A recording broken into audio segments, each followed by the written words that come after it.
नमस्कार दोस्तों, स्वागत है आप सभी का मेरे YouTube channel Mayank study point पर। मैं हूं आपका होस्ट मयंक साव और आज का हमारा वीडियो इंडस्ट्रियल रिलेशन का है, जिसके अंदर हम लोग जानेंगे ट्रेड यूनियन के बारे में। तो चलिए वीडियो में आगे बढ़ते हैं। और वीडियो में आगे बढ़ने से पहले अगर आप सभी ने मेरे चैनल को अभी तक सब्सक्राइब नहीं किया है तो जल्दी चैनल को कर दिए सब्सक्राइब और प्रेस कर दिए बेल आइकन को भी, ताकि आपको हमारे आने वाले हर वीडियो का नोटिफिकेशन तुरंत मिले और आप उसे मिस ना कर सके। तो बढ़ते आज का मेरे टॉपिक की तरफ। तो चलिए आज कुछ नया सीख लेते हैं।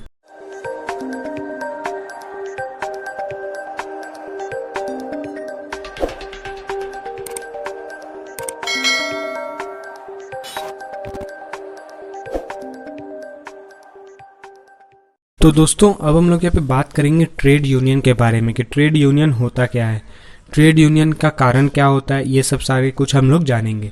तो सबसे पहले ट्रेड यूनियन का मतलब क्या होता है। ट्रेड यानी कि कोई भी एंटरप्राइज यानी ऑर्गेनाइजेशन, यूनियन की उस ऑर्गेनाइजेशन के अंदर जो भी वर्कर है उनका एक संस्था, उसका एक समूह।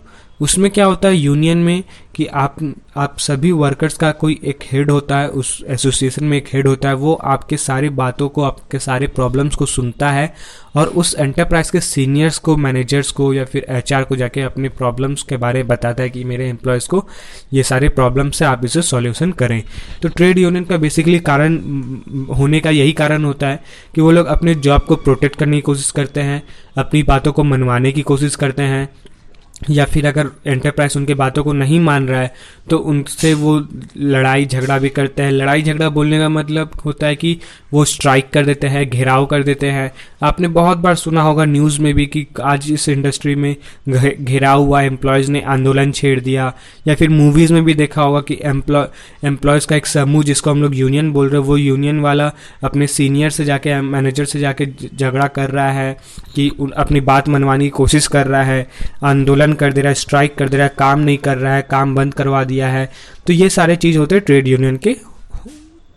ठीक है, अब हम लोग उसके मीनिंग को समझते हैं। ट्रेड यूनियन का मीन्स यानी कि मीनिंग क्या होता है। An association of workers in one or more professions as association carried on mainly for the purpose of protecting and advancing the members' economic interest in connection with their daily work। Trade union क्या करता है, trade union का मतलब क्या होता है होने का कि एक जो भी वर्कर, जो भी एम्प्लॉयज़ है उस एंटरप्राइज के अंदर, जितने भी एम्प्लॉयज़ है उनका एक समूह है जो अपने जॉब को प्रोटेक्ट करने की कोशिश करता है, चाहे वो किसी भी प्रोफेशन का हो, और वो कंपनी से मिल रहे लाभ का ठीक से उपयोग कर रहा है या नहीं कर रहा है। उनके बीच में एक अच्छा मेंबर इंटरेस्ट होता है, कनेक्शन होता है, एक अच्छा कनेक्शन होता है कि अगर सीनियर, उसका यूनियन हेड अगर कुछ बोलता है तो उसके बातों को वो सुनता है या नहीं सुनता है, जिसको हम लोग एक अच्छा रिलेशन बोलते हैं कि हाँ, उस यूनियन के साथ एक अच्छा रिलेशनशिप है। तो हम लोग यहाँ पे इंडस्ट्रियल रिलेशन भी पढ़ रहे हैं, तो इंडस्ट्रियल रिलेशन में भी यही बताया जा रहा है कि ट्रेड यूनियन के अंदर जो भी रिलेशंस होते हैं, अच्छे बॉन्ड को बताया जाता है कि उनके सीनियर जो बोल रहे हैं उनके बातों को वो सुन रहे हैं या नहीं सुन रहे हैं, अपने काम को सही से कर रहे या नहीं कर रहे, अगर उनके कुछ प्रॉब्लम्स है तो उनके प्रॉब्लम्स का सॉल्यूशन उन्हें मिल रहा है या नहीं मिल रहा है। और इन सभी का पावर ट्रेड यूनियन के पास होता है, यानी कि यूनियन के पास होता है, उनके समूह के, संस्था के पास होता है। अगर किसी भी एम्प्लॉय का कुछ प्रॉब्लम चल रहा है, फिनेंशियल कंडीशन खराब हो गया है, या जॉब से निकाल दिया गया है, या फिर निकलने का धमकी दिया जा रहा है, निकालने का धमकी दिया जा रहा है, तो ट्रेड यूनियन अपने सीनियर से जाके ये सब बात कर सकते हैं और उनके प्रॉब्लम्स का सॉल्यूशन कर सकते हैं। तो ये तो होता है ट्रेड यूनियन का मतलब। अब ट्रेड यूनियन बनने का कारण क्या होता है, ट्रेड यूनियन क्यों एंटरप्राइज में बनाया जाता है, जिसको हम लोग ऑब्जेक्टिव्स ऑफ ट्रेड यूनियन बोलते हैं। तो सबसे पहला आता है एम्प्लॉय कंपनसेशन। एम्प्लॉय कंपनसेशन, इसका मैं डेफिनेशन आपको नहीं पढ़ूंगा, डेफिनेशन के लिए आप पीडीएफ डाउनलोड कर लीजिए, आपको वहाँ से मिल जाएगा। कमेंट कीजिएगा, मैं आपको लिंक दे दूंगा पीडीएफ का, आप वहाँ से डाउनलोड कर सकते हैं। एम्प्लॉय कंपनसेशन हम लोग को ऊपर से ही समझ में आ जाता है हेडिंग में कि क्या लिखा हुआ है उसमें। एम्प्लॉय कंपनसेशन में क्या होता है कि जो भी उनको सैलरीज मिल रहा है, जो भी वेजेस मिल रहा है, जो भी भाड़ा उनको मिल रहा है, लेबर कॉस्ट जो मिल रहा है, सही से मिल रहा है या नहीं मिल रहा है, टाइम टू टाइम मिल रहा है या नहीं मिल रहा है। कुछ अनऑर्गेनाइज सेक्टर में क्या होता है, ट्रेड यूनियन बहुत ही क्रूशियल रोल प्ले करते हैं। उसमें वो लोग अपने सैलरी को लेके या फिर अपने वेजेस को लेके बार्गेनिंग भी करते हैं। हालांकि ऐसा सभी ऑर्गेनाइजेशन में होता है, एक्सपेक्ट मल्टीनेशनल कंपनी में कम होते हैं, लेकिन उनमें भी होते हैं, थोड़े बहुत होते हैं। तो उसमें क्या होता है कि एम्प्लॉयज़ को अगर कम सैलरी मिल रहा है या फिर कम वेतन मिल रहा है, वेजेस यानी कि लेबर कॉस्ट कम मिल रहा है, तो वो लोग क्या करते हैं, ट्रेड यूनियन के थ्रू आंदोलन छेड़ देते हैं, स्ट्राइक कर देते हैं, घेराव कर देते हैं, कुछ प्रॉब्लम्स क्रिएट कर देते हैं ताकि उनके जो सैलरीज है उनको बढ़ा दिए जाए।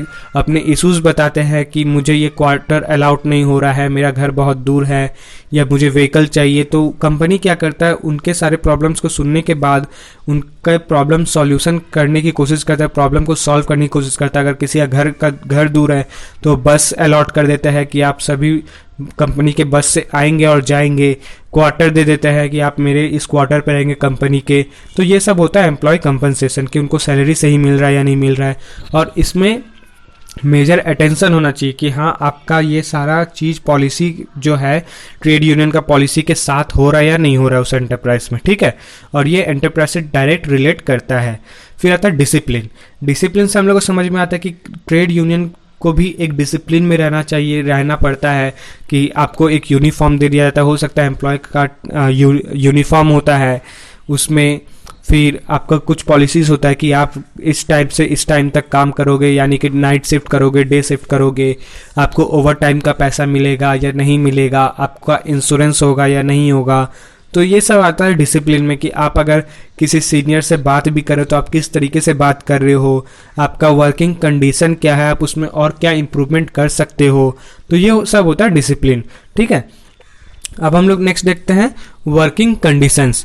वर्किंग कंडीशंस क्या होते हैं ट्रेड यूनियन में, कि उनका काम करने का तरीका क्या है, वो ठीक से काम कर रहे हैं या नहीं कर रहे हैं, वो किस तरीके का व्यवहार करते हैं अपने काम को लेके। कोई सीनियर जब जाता है तो वो किस तरीके से अपने काम को दिखा रहे हैं, या फिर सीनियर आया तभी काम कर रहे हैं, सीनियर चला गया काम नहीं कर रहे। तो उनका वर्किंग कंडीशन क्या है, वो कितने घंटे कंटिन्यू काम कर रहे हैं, उनका क्या वेलफेयर मेजर्स है, वो किस तरीके से काम को यूज कर रहे हैं, मेजर उनका क्या है, वो ड्यूटीज अपना ठीक से ले रहे हैं या नहीं ले रहे, उनको पीने का पानी वो कितने बार पी रहे हैं, टिफिन कब तक कर रहे हैं, कितना देर कर रहे हैं, उनको पानी पीने को मिल रहे हैं या नहीं मिल रहे हैं। ये जितने भी कुछ है, अगर कोई एम्प्लॉय थक गया है या फिर कोई बीमार है तो उसको एक रूम दिया है या नहीं गया है, उसको एक रूम अलॉट कर दिया गया, उसका सेफ्टी है या नहीं, उसका इंश्योरेंस है या नहीं। तो ये सारे होते हैं ट्रेड यूनियन के वर्किंग कंडीशन की, हमको ये सब मिलना चाहिए। और भी बहुत सारे होते हैं, आप लोग पीडीएफ जब पढ़ोगे तो देख लोगे। फिर उसमें आता है उसके बाद rationalisation of personal policies. The economic security of an employee is determined not only by the level of wages and duration of his employment, but also by the management policy is respect, recruitment, selection, promotion, transfer, etc. Rationalization of personal policies का क्या होता है कि employees वहाँ के जो होते हैं उनके सिक्योरिटी तो होते ही हैं, उनके सिक्योरिटी अच्छे होते हैं, लेकिन उनका ये भी पॉलिसी एक होता है कि वो लोग जब काम कर रहे हैं और उसका ब्रांच बहुत अलग अलग जगह, तो उनका कुछ प्रमोशन हो रहा है या नहीं हो रहा है, उनका सिलेक्शन किसी अच्छे जगह में हो रहा है या नहीं हो रहा है, उनका ट्रांसफर सही से हो रहा है या नहीं हो रहा है, उनको अगर कुछ नया प्रमोशन मिल रहा है तो उसमें उनको ट्रेनिंग कैसे मिल रहा है, किस तरीके का पॉलिसी है, किस तरीके का रिक्रूटमेंट प्रोसेस है, ये सारे समझने की कोशिश करते हैं और उनका ये पॉलिसीज भी होता है। If such decisions are governed by statutory rules and rational policies, there is greater assurance of fair treatment and equal justice. Otherwise, there is no security of workers. तो जो मैंने आपको बताया कि अगर ये पॉलिसीज है उस ट्रेड यूनियन में, उस एंटरप्राइज में, तो ट्रेड यूनियन अच्छे से चल रहा है। अगर उनमें नहीं है तो उनमें कुछ प्रॉब्लम्स आने वाले हैं, या फिर उनको इक्वल जस्टिस नहीं मिल पा रहा है, इक्वल नहीं देखा जा रहा है। फिर आता है harmonious relation. Trade union should also strive for harmonious relation between the employees and employers. Trade union being the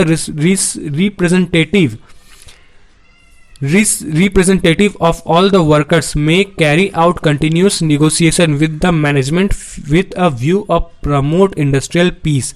trade union क्या करता है, also strive of harmonious relationship between employees and employer. उसमें ट्रेड यूनियन क्या करता है, employees और employer के बीच में जो भी रिलेशन है उसको अच्छा बनाने की कोशिश करता है, उसे अच्छा बॉन्ड बनाने की कोशिश करता है, ताकि इन फ्यूचर उनको कोई प्रॉब्लम ना हो एम्प्लॉयर से। एम्प्लॉयर का मतलब होता है कि जो आपको काम दे रहा है, जो आपका सीनियर है, आपको ये काम करने के लिए बता रहा है, सुपरवाइजर, वो सारे एम्प्लॉयर होते हैं, और आप जो उनके अंडर काम करो वो सब उनके एम्प्लॉयज होते हैं।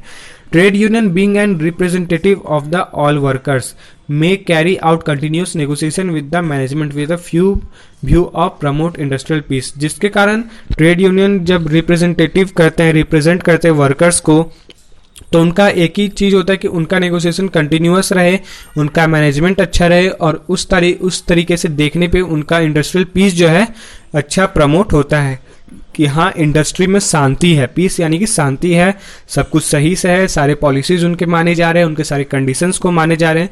फिर आता है वेलफेयर।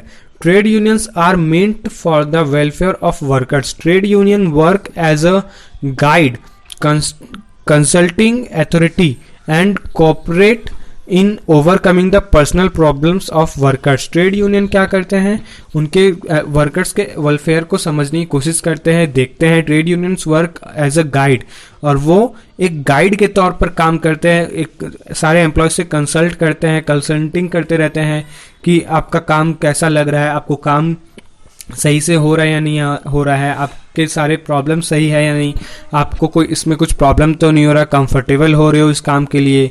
फिर उनका अथॉरिटी भी होता है, उनके साथ कोऑपरेट करने की कोशिश करते हैं कि हाँ आप भी काम करो, मैं भी काम करता हूँ, और इफेक्टिवली काम करेंगे और एफर्ट के साथ काम करेंगे।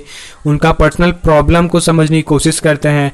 इट में bring to notice of management through collective bargaining meeting in the difficulties of worker in respect of sanitation, hospital, school, colleges for the children। अब यहाँ पे बोला जाए कि सारे काम तो उनके हो रहे हैं, लेकिन अब जो एम्प्लॉयज काम कर रहे हैं, हो सकता है वो एम्प्लॉय उस ऑर्गेनाइजेशन में बहुत दूर से आया हुआ है, तो उनके फैमिलीज भी आने चाहते हैं, तो वो क्या करेंगे, उनका वो भी प्रॉब्लम है, फैमिली आ रहे हैं, तो वो ट्रेड यूनियन की तरफ से, यूनियन की तरफ से ऑर्गेनाइजेशन को ये बोलता है कि मेरे फैमिलीज भी आएंगे, मैं यहाँ अकेले रह रहा हूँ, तो मेरे फैमिलीज आएंगे, तो उनको एक क्वार्टर अलॉट कर दिया जाए। तो वो जब क्वार्टर अलॉट होते हैं तो उनका भी एक प्रॉब्लम जो होता है वो सॉल्व हो जाता है। जब वो लोग क्वार्टर में आ रहे हैं तो उनके बच्चों का हॉस्पिटल होता है, स्कूल होता है, कॉलेजेस होता है उनके बच्चों का, तो उन सभी को भी उन सभी से लाभ मिल रहा है या नहीं मिल रहा है।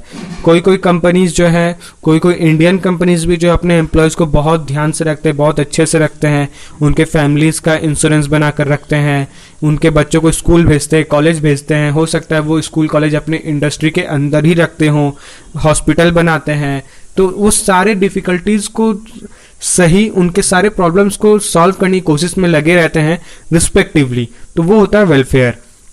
फिर आता है gaining legislative enhancement.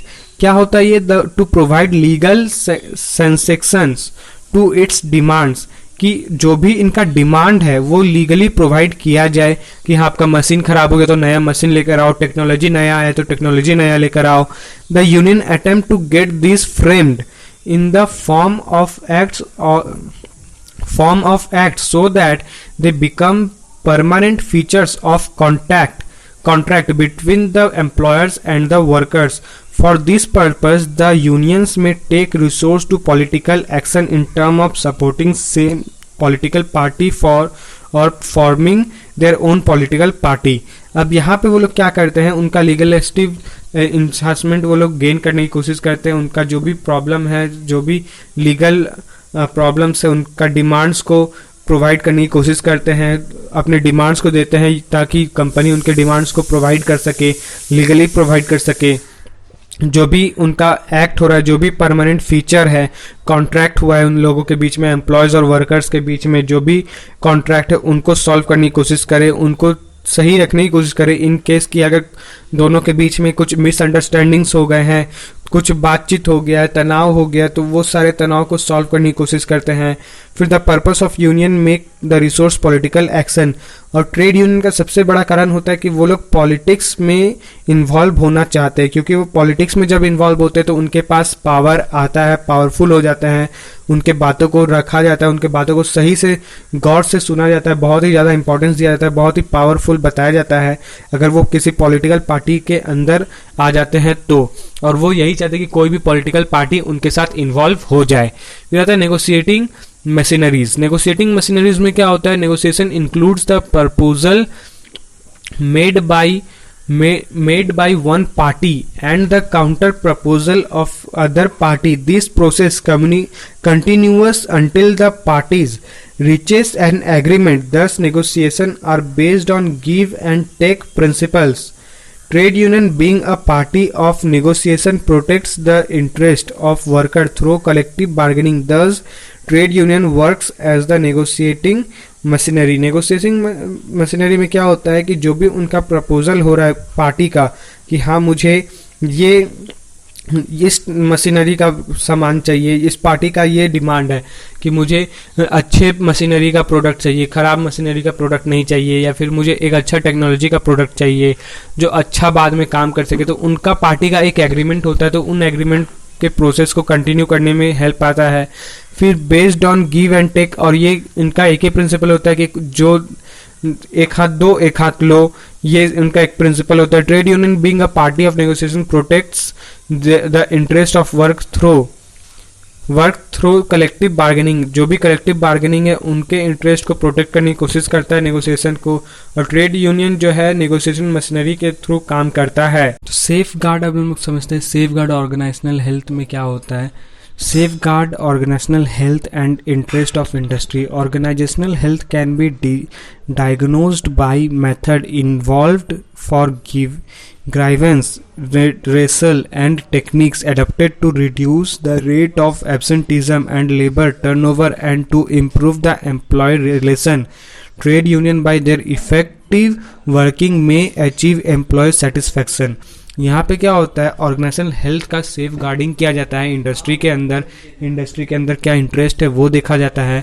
Organisational growth में, ऑर्गेनाइजेशनल हेल्थ में जितने भी ग्राइवेंस है उनको इन्वॉल्व किया जाता है, उनके सारे टेक्निक्स को इन्वॉल्व किया जाता है, रिड्रेसल को इन्वॉल्व किया जाता है, उसके एब्सेंटीज़म, रेट ऑफ एब्सेंटीज़म को रिड्यूस किया जाता है कि कम से कम एब्सेंटीज़म हो, लेबर टर्नओवर कम हो, लेबर टर्नओवर ज़्यादा हो, एम्प्लॉय रिलेशन ज़्यादा इम्प्रूव हो, ट्रेड यूनियन बहुत ही इफेक्टिवली काम करे इफेक्टिवली, और एम्प्लॉय को अच्छा से सेटिस्फैक्शन मिले कि हाँ उसने जो काम किया है उनको उसके अच्छे वेतन मिले हैं, या फिर अच्छे प्रॉफिट्स मिले हैं, या फिर अच्छे एडवांटेजेस मिले हैं, डेवलपमेंट मिले हैं।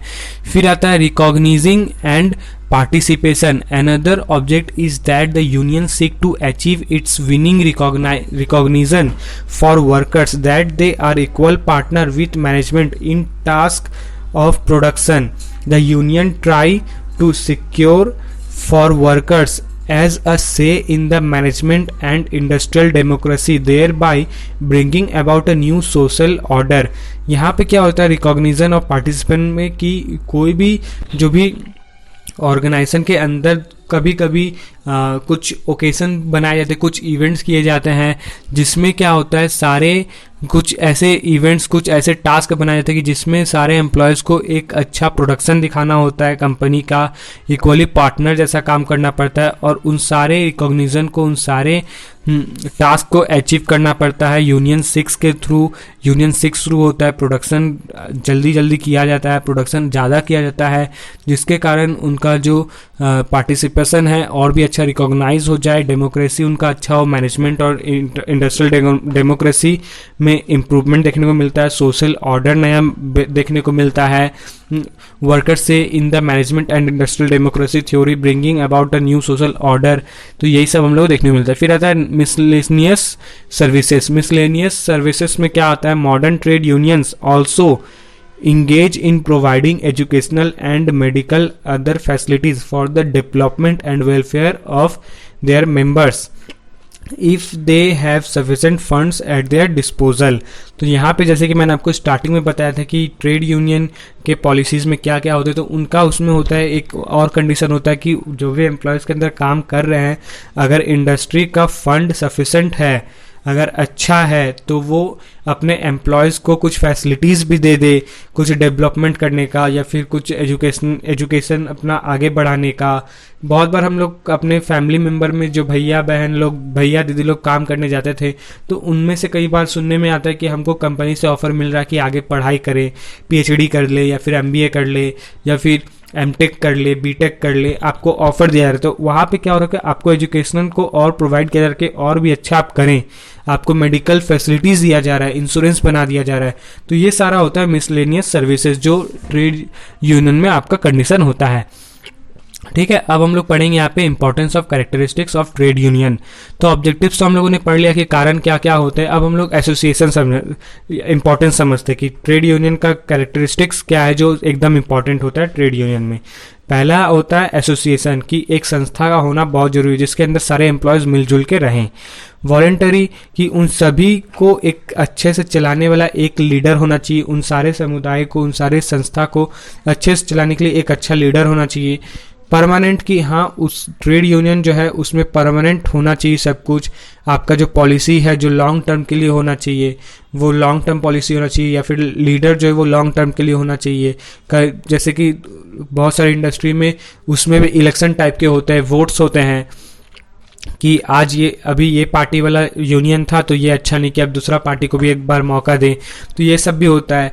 फिर आता है कम्युनिटी ऑफ इंटरेस्ट, की उन मेंबर के बीच में एक अच्छा इंटरेस्ट बना रहे, उनके सारे प्रॉब्लम सॉल्व होते रहे, वो हमेशा मोटिवेट करते रहे, उनको यूनियन सीक्स मिलते रहे, यानी कि वो यूनियन सीकर्स होते हैं। एम्प्लॉयज़ हमेशा यूनियन को ढूंढते रहते हैं क्योंकि उनके बातों को अच्छे से समझा जाता है, उनके बातों पे अमल किया जाता है। कलेक्टिव एक्शन, की जो भी अगर कुछ प्रॉब्लम्स हुए हैं एम्प्लॉयर और एम्प्लॉयज़ के बीच में, इकोनॉमिक फाइनेंशियल प्रॉब्लम्स हुए हैं कुछ, और इंडस्ट्री उसके ऊपर कोई काम नहीं कर रहा है, उनके ऊपर कुछ नहीं दे रहा है, तो वो लोग हो सकता है कि आंदोलन कर दे, स्ट्राइक कर दे। फिर आता है subsystem, a trade union is subsystem of social system where for its character undergoes changes with change in economic, social, legal and political condition in the country. Unions factions collectivity to protect and promote the interest of its members within given socio-economic system together in a body। तो सब system में यही बोला जा रहा है कि जो भी ट्रेड यूनियन के सोशल सिस्टम्स होते हैं उन सभी को ध्यान में रखा जाए और उन सभी पे काम किया जाए, उनको प्रमोट किया जाए, उनको प्रोटेक्ट किया जाए। तो ये होते हैं ट्रेड यूनियन के आज के टाइम के कैरेक्टरिस्टिक्स। अब हम लोग उसके कुछ इंपॉर्टेंस पढ़ते हैं। तो सबसे पहला इंपॉर्टेंस हम लोग को देखने को मिलता है to encourage the cooperative feelings in modern sophisticated industrial compounds there is extreme departmentation and division of work which has led to the growth of individualism. All jobs are highly specialized and workers are choosing to be personal rather than relations have become increasingly impersonal and formal। अब यहाँ पे क्या होता है कि जो उनका cooperative feelings होता है उनको इनकरेज किया जाता है। उनके जितने भी इंडस्ट्रियल कंपाउंड्स होते हैं, मॉडर्न कंपाउंड्स होते हैं, उनको सोफिस्टिकेटेड किया जाता है। उनको अलग अलग डिवीज़न में बांट जाता है, अलग अलग डिवीज़न के काम दे दिया जाता है। उनका इंडिविजुअल जो काम कर रहे उनको ग्रोथ किया जाता है, उनमें ग्रोथ लाया जाता है, इंप्रूवमेंट किया जाता है। All jobs are highly specialised, और सारे जॉब को हाईली स्पेशलाइज्ड कर दिया जाता है वर्कर्स को भी, ताकि वो लोग अपना पर्सनल प्रॉब्लम्स को, अपने पर्सनल फीलिंग्स को चेज कर सके rather than relations have become increasingly formal. और इससे क्या होता है कि एक दूसरे के बीच का रिलेशन जो है वो धीरे धीरे इंक्रीज होता रहता है और इम्प्रेशनल होता रहता है एक फॉर्मल तरीके से। There is no unifying bond between the workers, और उसके बीच में और उन लोगों के बीच में कोई भी अनटिफाइंग बॉन्ड नहीं होता, कुछ भी ऐसा उतार चढ़ाव वाला बॉन्ड नहीं होता, एक अच्छा बॉन्ड होता है। So there arise the need of unionism of promote friendliness, जिसके कारण क्या होता है वो यूनियनिज्म का नीड रखते हैं, डिमांड करते हैं, और उनको एक फ्रेंडलीनेस प्रमोट किया जाता है। फॉलोशिप एंड ब्रदरहुड, उनको फॉलो भी किया जाता है, उनके बातों को समझा जाता है, सुना जाता है, उनके बातों को अमल किया जाता है सारे एम्प्लॉयज़ के साथ। ब्रदरहुड देखने को मिलता है। Trade union provides a platform for the workers to come together and know each other, और ट्रेड यूनियन एक ऐसा प्लेटफॉर्म भी होता है जिसमें एम्प्लॉयज़ को ये मिलता है, सुविधा मिलता है कि वो आगे आए और दूसरे एम्प्लॉयज़ के बारे में समझे, सोचें, उनके काम को समझें, काम करने की कोशिश करें, एक अच्छा बॉन्ड अच्छा से बनाए। They provide opportunities for entertainment, play and relaxation, और ट्रेड यूनियन में आपको इससे अच्छे और भी सुविधाएं मिलते हैं, अपॉर्चुनिटीज़ मिलते हैं एंटरटेनमेंट के लिए, प्ले, कोई गेम खेल रहे हैं, कुछ रिलैक्सेशन हो रहा है वर्कर्स का, ये सारी चीज़। Thus the cooperative and intimacy feeling of the workers get promoted by trade unions. फिर आता है to remove the grievances and employees, remove कर दिया जाता है एम्प्लॉयज के ग्राइवेंसेज को। In big industrial houses there are may not be any different contact between the employer and the employees. A single unit may employ more than 100 workers and the line between employers and the employees get broken. क्या होता है इसमें, industrial house जो बड़े बड़े होते हैं उसमें एक डायरेक्ट कांटेक्ट जो होता है उसको हटा दिया जाता है, किसी तरह का डायरेक्ट कांटेक्ट नहीं होता है एम्प्लॉयर्स और एम्प्लॉय के बीच में। वहाँ पे सभी को एक सिंगल यूनिट में काम किया जाता है, और जब सिंगल यूनिट में जब कोई एम्प्लॉय काम कर रहा है तो वो 100 टाइम अच्छा काम करेगा, 100 वर्कर्स के जैसा अच्छा काम करेगा बिटवीन एम्प्लॉयर्स और एम्प्लॉय के बीच में, और उनके बीच का जो बॉन्ड है वो टूटता दिखेगा। Under this circumstance the workers are not in a position of express their grievance before their employers, nor do the employees have any means to know the difficulties faced by employees. अब जब एक दूसरे के बीच में कोई अच्छा relation नहीं है, अच्छा बॉन्ड टूट चुका है, तो उसमें क्या होता है कि उनका जो ग्राइवेंस है, एक्सप्रेशन ग्राइवेंस है, वो ख़त्म हो जाता है कि एक एम्प्लॉय को जो प्रॉब्लम हो रहा है वो दूसरे एम्प्लॉय को प्रॉब्लम नहीं हो रहा है। जब तक वो दूसरे एम्प्लॉय इस एम्प्लॉय के साथ आके काम नहीं करे, उस प्रॉब्लम को अनुभव फील नहीं करे, तब तक वो दूसरे प्रॉब्लम्स के बारे में नहीं बता सकता है। तो ये भी फेस करना पड़ता है, ये भी सारे डिफिकल्टीज होते हैं एम्प्लॉयज़ के। So trade unions play an important role, जिसके कारण ट्रेड यूनियन जो है यहाँ पे बहुत अच्छा इंपॉर्टेंट रोल प्ले करता है कि अगर आपका एम्प्लॉय बात नहीं सुन रहा है तो आप ट्रेड यूनियन के पास जा सकते हैं, यानी कि उस संस्था के पास जा सकते हैं और अपना बात को रख सकते हैं कि ये मशीन अच्छा से काम नहीं कर रहा है, इसमें मेरा 2 बार हाथ कट गया है, पैर कट गया, या कुछ भी हो चुका है, बहुत दुर्घटनाग्रस्त हो रहा है। तो ये सब बातों को वो जाके अपने सीनियर से बता सकते हैं। फिर आता है to secure better working condition और फॉर एम्प्लॉयज़। तो इसे मुझे पढ़ने की जरूरत नहीं, ऊपर हेडिंग में ही समझ में आ रहा है कि इनके जितने भी वर्किंग कंडीशंस हैं एम्प्लॉयज़ के, उनको अच्छा और सिक्योर बनाने में मदद करता है। फिर आता है protect the interest of employees, employees के जो इंटरेस्ट है उनको प्रोटेक्ट करने की कोशिश करता है। To work for the progress of employees के अंदर इम्प्रूवमेंट लाने की कोशिश करता है कोई भी इंडस्ट्री या फिर trade union. To provide for employees welfare, जो हम लोगों ने ऊपर पढ़ा था वही चीज़ नीचे भी हम लोग पढ़े कि इनको एक अच्छा फैसिलिटीज़ अपॉर्चुनिटीज़ दिया जाता है, प्रोवाइड किया जाता है ट्रेड यूनियन के तरफ से। फिर आता है growth of trade union are as follows.